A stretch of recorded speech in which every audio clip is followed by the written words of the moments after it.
Уважаемые жители республики, Бурыт, добрый вечер.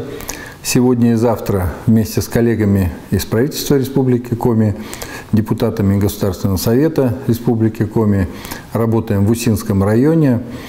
Прилетели вчера из Ухты и сразу после прилета приняли участие в торжественном заседании, посвященном Дню города, посвященном Дню празднования работников нефтяной и газовой промышленности, столетию нашей замечательной республики и 30-летию работы Лукойла в Республике Коми.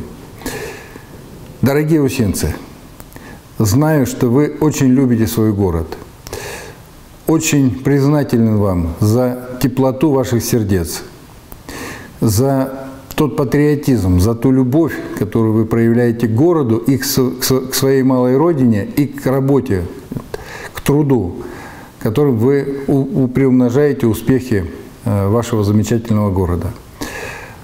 Самого доброго, самого светлого, пусть город Усинск и дальше растет, приумножается, процветает и приносит вам радость. На торжественном мероприятии вручил государственные награды жителям за многолетний добросовестный труд и вклад в развитие региона. Одна из награжденных — школьница Валерия Удот. В прошлом году она спасла из горящего дома своего 4-летнего брата. Вот, несмотря на свой юный возраст, Валерия, конечно же, проявила мужество и героизм. И сегодня спасенный брат живет вместе с ними, радуется жизни, за что Валерии, конечно же, огромное спасибо, ну и государственная награда. Сегодня работаем в Усинских селах, в Щелебоже вместе с генеральным директором Лукойл Коми Голованевым Александром Сергеевичем, депутатами Государственного совета Магомедовым Русланом Самагомедовичем, Лесковской Евгенией Михайловной, мэром Усинска Такаевым Николаем Зималетовичем. Приняли участие в открытии нового детского сада на 45 мест. Он построен при поддержке компании «Лукойл». В новом детском саду современные светлые помещения, сад рассчитан на 3 группы, разделенные на игровые, спальные зоны. Есть зал для занятий спортом, музыкой. Проведено очень хорошее благоустройство территории. Огромное спасибо Лукойлу за помощь в участии в социальных вопросах в республике. И, конечно, замечательный подарок – детский сад к столетию нашей замечательной республики. В селах Щелебож и Мутный Материк провели встречу с жителями, обсудили самые животрепещущие, волнующие вопросы. Это ремонты, строительство дорог, обеспечение мобильной связью жителей отдаленных сел, поселков, медицинское обслуживание, поддержка сельхозпредприятий, занятость населением, обеспечением жильем молодых специалистов, открытие постов пожарной охраны и многое-многое другое.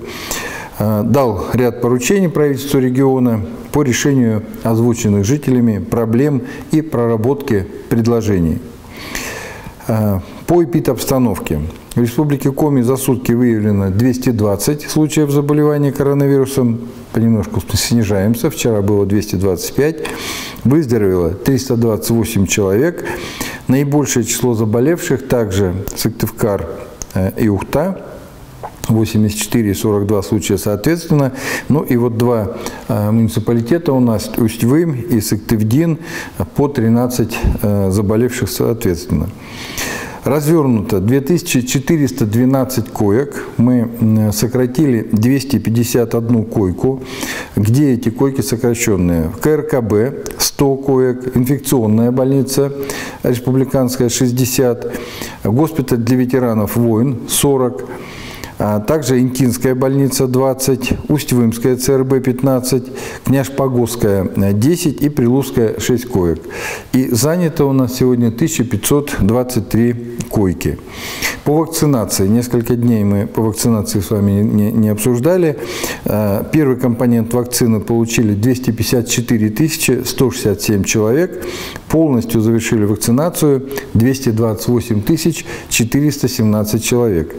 У нас в республике очень большой запас вакцины, более чем 143 тысячи доз. Уважаемые жители республики, убедительно прошу вас снова и снова, приходите на вакцинацию, потому что надвигается пик осенних заболеваний, грипп и ОРВИ подобные заболевания. На сегодня это вся информация. Уважаемые жители республики, будьте здоровы, берегите друг друга, соблюдайте масочный режим. Всего вам самого доброго. До следующей встречи.